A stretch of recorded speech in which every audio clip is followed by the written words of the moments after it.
27 साल का लंबा इंतजार और आखिरकार अब साउथ अफ्रीका की टीम ने एक आईसीसी ट्रॉफी अपने नाम कर ली है। वर्ल्ड टेस्ट चैंपियनशिप के फाइनल में साउथ अफ्रीका ने ऑस्ट्रेलिया को 5 विकेट से हरा दिया है और 1998 के बाद पहली बार कोई आईसीसी ट्रॉफी अपने नाम की है। इस पे ज़्यादा बात करने के लिए हमारे साथी सुकांत मौजूद हैं। सुकांत, जरा पहले ये तो बताइए कि लास्ट ट्रॉफी कौन सी जीती गई थी, क्योंकि हमें तो मतलब अपनी जब से हम लोग क्रिकेट देख रहे हैं तब से तो याद नहीं है। ये टीम कभी ना कभी सेमीफाइनल में हारती थी, कभी फाइनल में हारती थी। चोकर्स का जो सबसे बड़ा टैग था वो इसी टीम के ऊपर था। तो ये कैसे संभव हुआ और ये आखिरी बार इन्होंने ट्रॉफी कौन सी जीती थी और कब जीती थी?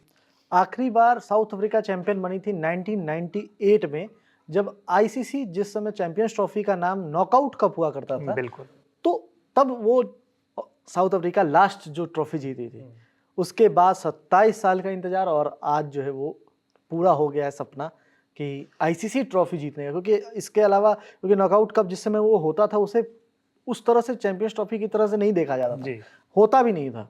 तो इस हिसाब से ये कहा जाए कि आईसीसी में जो है ना पहली जीत जो है वो उस तरह की है, वो यहाँ पे मिली है। बिल्कुल। अगर साउथ अफ्रीका की बात करें, जिस तरीके से उन्होंने इस पूरे टूर्नामेंट में मतलब वर्ल्ड टेस्ट चैंपियनशिप का जो साइकिल था 2023 से 2025 का, पूरे साइकिल में जिस तरीके का खेल दिखाया है, अगर मैं गलत नहीं हूँ तो एक बार हम लोग देख रहे थे कि उनकी फाइनल में पहुंचने के परसेंटेज जो थे वो 30 के आसपास दिखा रहे थे। 6 में से उनको आखिरी 5 मुकाबले जीतने थे शायद। तो फिर उसके बाद साउथ अफ्रीका ने किस तरीके से खेल दिखाया, किन किन टीम्स को हराया, और उसके अलावा जो फाइनल मुकाबला है, सबसे पहले तो फाइनल मुकाबला की बात कर लेते हैं कि जिस तरीके से ऑस्ट्रेलिया के खिलाफ पहली पारी में ये 70 से ज़्यादा रनों से पिछड़ गए थे, उसके बाद किस तरीके से वापसी हुई और टीम ने आखिरकार मतलब किस तरीके से उस स्कोर को चेज किया, क्योंकि हम सब स्पेकुलेट कर रहे थे कि 200 से ज़्यादा का टारगेट मिलेगा तो लॉर्ड्स पे चेज करना बहुत मुश्किल हो जाएगा। लेकिन किस तरीके से खेल दिखाया, एडन मार्करम के अलावा किस तरीके की और पारी रही, जरा बताइए लोगों। सबसे पहले तो जो आपने बोले कि जिस समय एक समय सिचुएशन ऐसा था कि मतलब साउथ अफ्रीका के लिए तो बहुत मुश्किल था क्योंकि 30% चांसेस थे। और मैं बता दूं उस समय अगर इंडिया की बात करें तो 74% चांसेस थे फाइनल में क्वालिफाई करने के लिए, और सबसे आगे थी टीम इंडिया। ये वो समय था जब इंडिया ने न्यूजीलैंड और ऑस्ट्रेलिया से जो बीजीटी का मुकाबले थे वो नहीं खेले थे, बांग्लादेश से खेल लिया था और बांग्लादेश से जीत गए थे। तो उस समय के सिचुएशन की बात है। उसके बाद साउथ अफ्रीका ने लगातार 3 सीरीज खेली और तीनों सीरीज अपने नाम की और उसमें अनबीटन रहे। बिल्कुल। तो हर मुकाबले जीते 2-0 2-0 2-0 रहा 2-0 2-0 2-0 से पाकिस्तान, श्रीलंका और बांग्लादेश को उन्होंने बीट किया। तो वहां से वो एक प्लेटफॉर्म मिल गया था कि अब ये टीम फाइनल खेलेगी। टोटल 12 मैच ही खेली है इस पूरे साइकिल में साउथ अफ्रीका की अगर मैं बात करूं तो, और 12 में से 8 जीता है और 3 में इन्हें हार का सामना करना पड़ा है।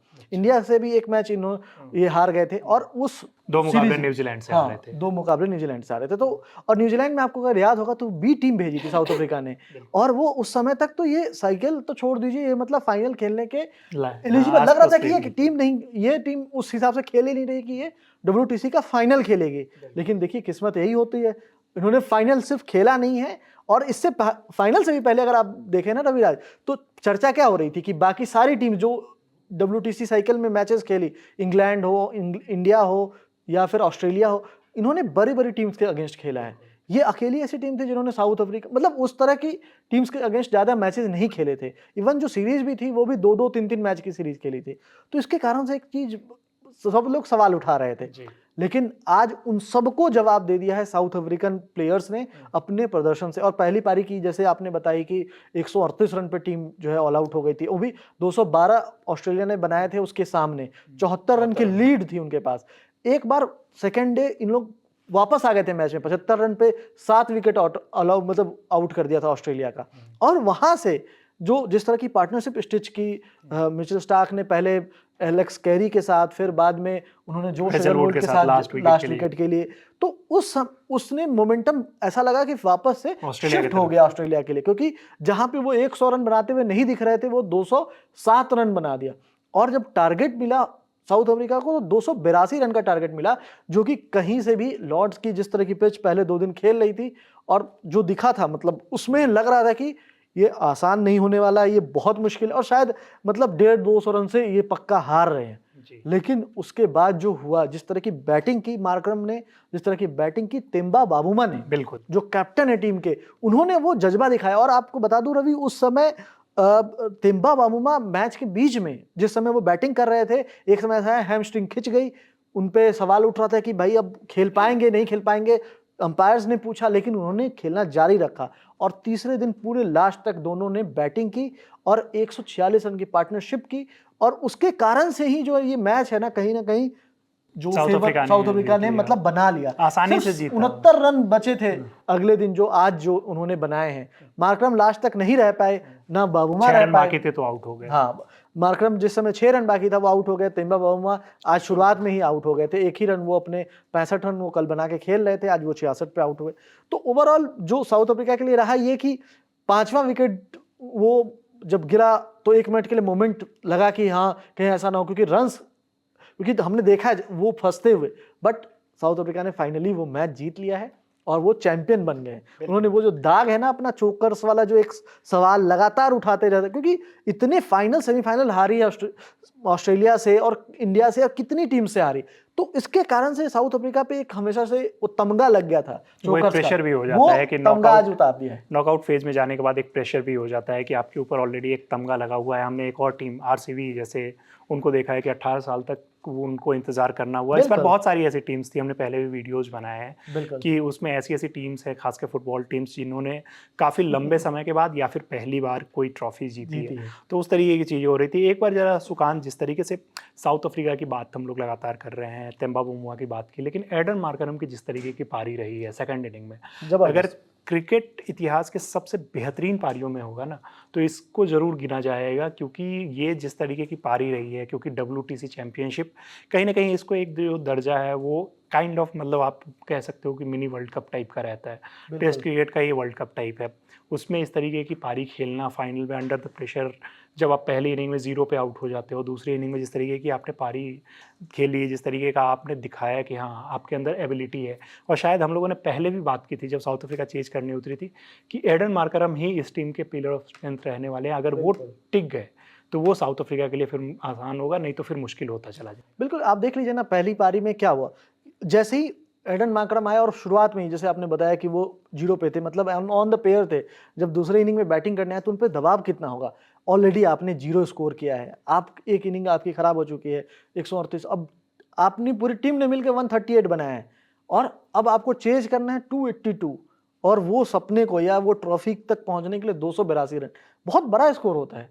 लेकिन जिस तरह से मार्करम ने अपनी इनिंग को बिल्ड किया है और जितना फ्लॉलेस खेले, अरे यार मतलब वो फाइनल में आकर के इतना प्रेशर सिचुएशन, और क्योंकि आप एक चीज देख लीजिए कि इस पूरे बैटिंग ऑर्डर को अगर आप देखेंगे तो इसमें किसी के पास उतना एक्सपीरियंस नहीं है या फिर कोई वैसा बैट्समैन नहीं है जिसके इर्द गिर्द पारी बिल्ड हो सकती है या फिर स्टेज को बिल्ड किया जा सकता था, वो एडन मार्करम थे। और इसी कारण से हम लोग ये चर्चा भी कर रहे थे कि एडन मार्करम सबसे अहम होने वाले हैं। और उन्होंने, आप जब देखिए 6 रन बाकी था तब वो आउट हुए, अगर ये हो सकता था 50 रन ये तो हो सकता था मैच में काफी और रोमांच हो जाता, लेकिन मार्करम ने जिस तरह की पारी खेली वो अंत तक मैच को लेके गए और उन्होंने शुरुआत की थी, मतलब इस ओपनर है तो शुरुआत से थे, पूरी जिम्मेदारी निभाई है और जबरदस्त। जी सुकांत, जिस तरीके से हम लोगों ने देखा कि WTC फाइनल से पहले के ये स्टैट्स देख रहा था कि इस मैच के शुरू होने से पहले साउथ अफ्रीका की टीम के लिए, मतलब आपने तो बता दिया कि कैसे उनका रोड टू फाइनल रहा, लेकिन इसके अलावा जो कुछ प्लेयर्स थे, डेविड बेडिंगम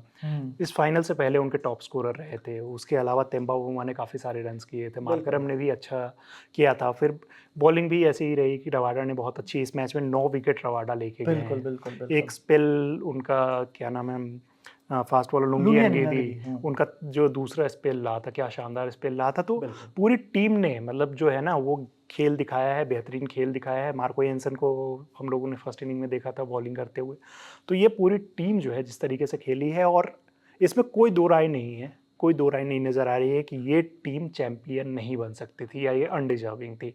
ऑस्ट्रेलिया जैसी टीम को इतने आसानी से सेकंड इनिंग में उन्होंने चेज किया है टारगेट को, वो कर पाना, क्योंकि ऑस्ट्रेलिया फाइनल्स नहीं हारती है। पैट कमिंस अपने कप्तानी में एक भी फाइनल नहीं हारे थे। बिल्कुल, और रिकॉर्ड्स की अगर बात करें तो जोश हेजलवुड कभी फाइनल ही नहीं हारे थे। तो वही चीज़ है कि ये मतलब इतनी सारी चीज़ें होने के बावजूद, इतने प्रेशर के बावजूद आपने मतलब जिस तरीके का खेल दिखाया। एक चीज़ मुझे लगता है रवि, इसमें एक चीज़ रहा ये जो फेवर में गया है इनके लिए कि वो जो मौसम, क्योंकि आप जानते हैं कि इंग्लैंड का जो मौसम वो लगातार, क्योंकि लॉर्ड्स में फाइनल खेला जा रहा था, वहाँ लगातार मौसम का भी बहुत प्रभाव पड़ता है।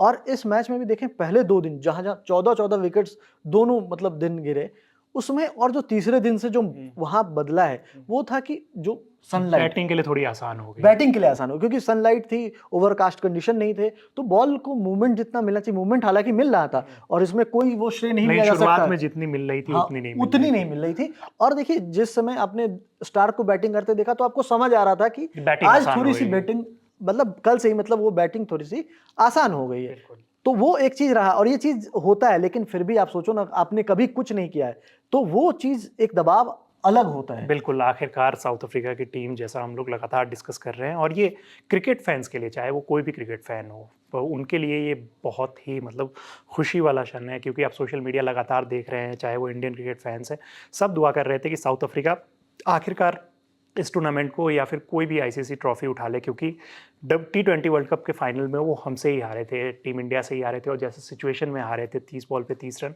वो नहीं बना पाई थी। तो आज भी सच ये है कि जब बैटिंग करने थे साउथ अफ्रीका को 69 रन बनाने थे, 8 विकेट उनके बचे हुए थे, तब भी लोगों के मन में ये डर था कहीं ना कहीं कि कहीं ना कहीं साउथ अफ्रीका की टीम जो है वो यहाँ पे भी चोक ना कर जाए, उनके सारे विकेट्स ना गिर जाए। लेकिन उन्होंने अच्छे से खेल दिखाया, धैर्यपूर्वक खेला, और आखिरकार अब ये टीम जोकर इनके नाम से हट चुका है, ये टीम अब चैंपियन कहलाने वाली है।